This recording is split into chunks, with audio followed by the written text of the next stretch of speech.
Šis vaizdo įrašas skirtas aptarti darbo krūviui, kuris susijęs su darbe patiriamu stresu bei įtampa. Atsakykite, ar pastebėjote, kad neretai jaučiatės taip, tarsi būtumėte nuolat užverstas darbais?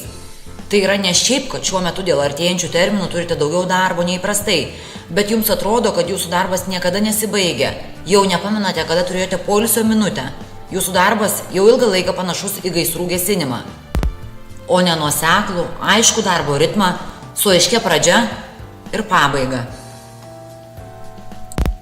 Jei manote, kad su viskuo galite lengvai susidoroti ir apsidirbti ir nejaučiate įtampos bei streso dėl darbų gausos, jei dar matote aplinkinius per popieriais, dokumentais apkrautą stalą, jums pasisekė.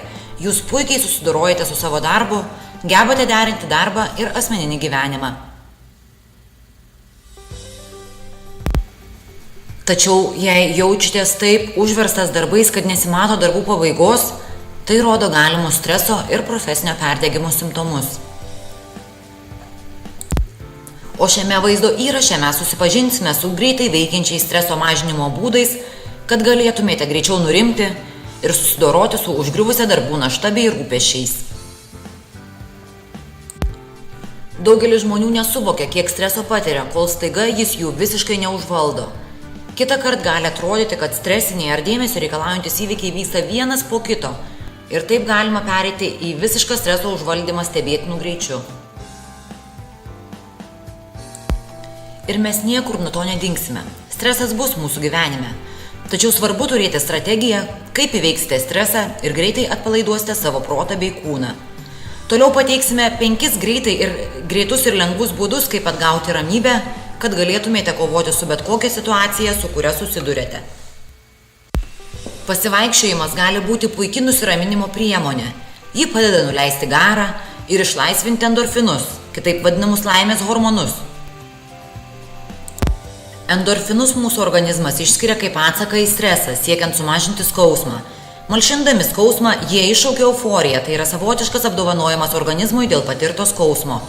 Nedidelis endorfinų kiekis išsiskiria ir dirbant fizinį darbą. Taip organizmas ruošia save stresui, nes fizinis krūvis taip pat stresas organizmui. Norint, kad endorfinų būtų pakankamai, reikalingi reguliarūs fiziniai krūviai. Todėl patariama bėgioti, vaikščioti, šokti ar užsiimti panašią fizinę veiklą. Pasivaikščiojimas, kai patiriate stresą ir įtampą, suteikia tiek trumpalaikę, tiek ilgalaikę mankštos naudą ir padeda išlipti iš stresinių situacijų. Pasivaikščiojimai atpalaiduoja ir nuramina, leidžia į dalykus pažiūrėti iš kitos perspektyvos ir blaiviai įvertinti situaciją. Pasivaikščiojimas su geru draugu gali būti puikus būdas rasti socialinę paramą, o apie jos naudą perdegimo prevencijoje mes jau žinome. Tuo tarpu pasivaikščiojimas vienumoje suteikia jums šiek tiek laiko apgalvojimui, optimizmo pasikrovimui. Taip kad pasivaikščiojimas vienumoje taip pat yra naudingas. Jei šiuo metu nesate pasirengęs ar neturite tiesiog galimybės išeiti pasivaikščioti, tam, kad geriau pasijustumėte, tada jums gali padėti kvėpavimo pratimai. Kvėpavimo pratimai padeda organizmui gauti daugiau deguonies ir atpalaiduoti fizinę įtampą.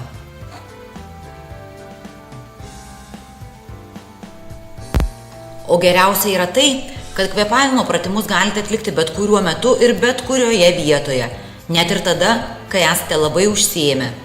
Idėjų kvėpavimo pratimams galite pasisemti pagal žemiau pateiktą nuorodą arba susirasti internete.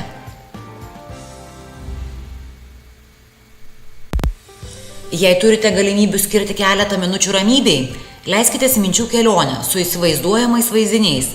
Tai puikus būdas ramybės atstatymui. Tai padaryti nėra sudėtinga ir tai leidžia jums atsipalaiduoti tiek fiziškai, tiek protiškai.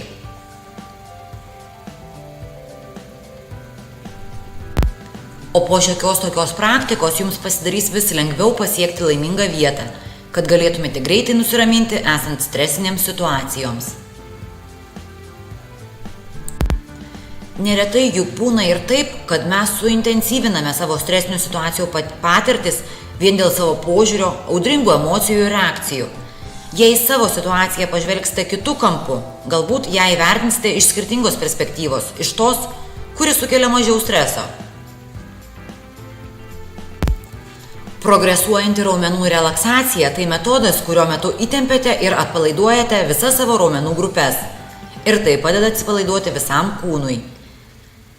Progresuojančios raumenų relaksacijos pratimus gali atlikti kiekvienas, o įvaldžius šią techniką įtampos savo kūne galėsite atsikratyti per kelias sekundės.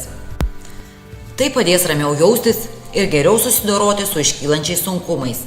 Pagrindinis vaidmuo šioje relaksacijoje tenka raumenų įtempimui ir atpalaidavimui. Raumenys veikia pagal švytuoklės principą, tai yra norėdami raumenys atpalaiduoti, pradžioje turime juos įtempti. Vėlgi, daugiau informacijos ir pavyzdžių tikrai rasite internete. O kai jums pavyks nusiraminti, taps kur kas lengviau spręsti bet kokias patiriamas stresinės situacijas.